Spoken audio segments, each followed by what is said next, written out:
For the investors, they were able to say that they found an investment that was good for their money, much better than the 1% treasury bills. This led them to seek for many more of such investment opportunities. They went to the investment banks to buy some more. The investment banks then proceeded to the mortgage lenders in order to buy some more of these contracts, but they could no longer find anyone. Everyone who's qualified for these mortgages already had one.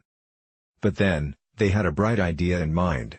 They thought that, in principle, even if some homeowners couldn't pay, which lead to a default, they would still be owning the house, which they could later resell at a price. At the time, this made so much sense because new lax lending requirements and low interest rates drove housing prices higher. And so, they decided to take on an added risk.